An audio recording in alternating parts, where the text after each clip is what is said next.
नाज़रीन हिते मिरपुर ख़ास में ब्रेकिंग न्यूज़ शेयर कंदासीं। मिरपुर ख़ास खान थाने की हद में 16 वरनि जे नींगर अब्दुर्रज़ाक वल्द अब्दुर्रहीम घरेलो अणबड़ सबब मुबैना तौर ते पाण मथां फायरिंग करे ख़ुदकुशी करे छॾी आहे। इतला ते हद जी पुलिस वाक़े वारे हंधि पहुची लाश सिविल अस्पताल मिरपुर ख़ास मुंतक़िल कयो आहे। नौजवान के आपघात बाद घर में कोहराम मची वियो आहे। ब्रेकिंग न्यूज़ आहे अवां सां शेयर कंदा हलूं पिया। नाज़रीन मिरपुर ख़ास मां खान थाने की हद में 16 वरनि जे नींगर अब्दुर्रज़ाक वल्द अब्दुर्रहीम घरेलू अणबण सबब मुबैना तौर पाण मथां फायरिंग करे ख़ुदकुशी करे छॾी आहे। नाज़रीन अफ़सोसनाक वाक़ियो पेश आयो आहे मिरपुर ख़ास में, जिते 16 वरनि जे नींगर अब्दुर्रज़ाक वल्द अब्दुर्रहीम घरेलू अणबण सबब मुबैना तौर ते पाण मथां फायरिंग करे ख़ुदकुशी करे छॾी आहे। इतला ते हद जी पुलिस वाक़े वारे हंधि पहुची लाश अस्पताल मुंतक़िल कयो आहे। नौजवान जे आपघात बाद घर में कोहराम मतल आहे।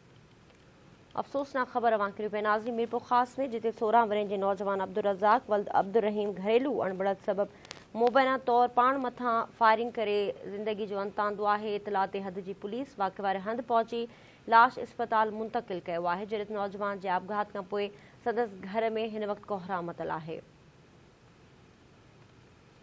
मिरपुर ख़ास में वाक़ियो पेश आयो आहे। खान थाने की हद में 16 वरनि जे नींगर अब्दुर्रज़ाक वल्द अब्दुर्रहीम घरेलू अणबण सबब मुबैना तौर पाण मथां फायरिंग करे ख़ुदकुशी करे छॾी आहे। इतला ते हद जी पुलिस वाक़े वारे हंधि पहुची लाश सिविल अस्पताल मिरपुर ख़ास मुंतक़िल कयो। आगाह कंदा हलूं पिया। नौजवान जे आपघात बाद घर में कोहराम मची वियो आहे। ख़बर अवां करियूं पिया। नाज़रीन मिरपुर ख़ास मां जिते 16 वरनि जे नींगर अब्दुर्रज़ाक वल्द अब्दुर्रहीम घरेलू अणबण सबब मुबैना तौर पाण मथां फायरिंग करे आपघात करे छॾियो आहे। मूंखे ॿुधायूं वाक़े जे इतला ते हद जी पुलिस पहुची लाश अस्पताल मुंतक़िल कयो आहे। इन तफ़सील मालूम कयूं था। अज़हर अली चढ़ड़ असां सां लाइन ते मौजूदु आहे। अज़हर, अपडेट कजो, कहिड़ी ॻाल्हि तां नौजवान ज़िंदगी जो अंत आंदो आहे, वारसनि जो छा चवणु आहे हिन वाक़े ते?